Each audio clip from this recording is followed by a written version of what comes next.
Kiki's Book Nook! The Curious Garden by Peter Brown. There once was a city without gardens or trees or greenery of any kind. Most people spent their time indoors.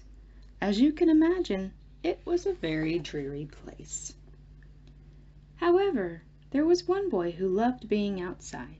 Even on drizzly days, while everyone else stayed inside, you could always find Liam happily splashing through his neighborhood. It was on one such morning that Liam made several surprising discoveries. He was wandering around the old railway as he did from time to time when he stumbled upon a dark stairwell leading up to the tracks. The railway had stopped working ages ago, and since Liam had always wanted to explore the tracks, there was only one thing for the curious boy to do. Liam ran up the stairs, pushed open the door, and stepped out onto the railway. The first thing he saw was a lonely patch of color. Wildflowers and plants were the last things he had expected to find up there.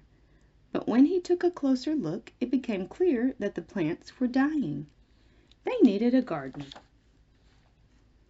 Liam may not have been a gardener, but he knew that he could help. So he returned to the railway the very next day and got to work. The flowers nearly drowned, and he had a few pruning problems, but the plants patiently waited while Liam found better ways of gardening.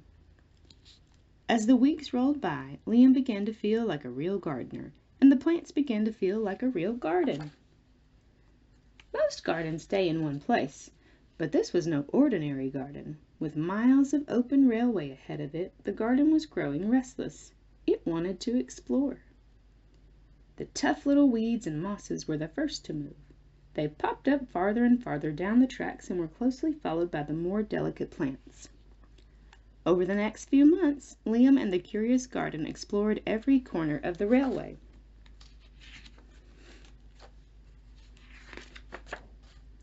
After spending his spring and summer and autumn with the garden, Liam's time on the railway was finally interrupted by winter. Heavy blankets of snow fell on the city that season, and for the first time since he'd become a gardener, Liam could not visit the plants. Rather than waste his winter worrying about the garden, Liam spent it preparing for spring. After 3 cold months, the snow finally began to melt, and Liam rolled his new gardening gear over to the railway. Winter had taken a toll on the garden. But thanks to Liam's planning, his handy new tools, and a little help from the sun, the plants soon awoke from their winter sleep. The garden had always wanted to explore the rest of the city, and that spring it was finally ready to make its move. Once again, the tough little weeds and mosses set out first. They popped up farther and farther from the railway and were closely followed by the more delicate plants. The garden was especially curious about old, forgotten things. A few plants popped up where they didn't belong. Others mysteriously popped up all at once. But the most surprising things that popped up were the new gardeners. Many years later, the entire city had blossomed. But of all the new gardens, Liam's favorite was where it all began,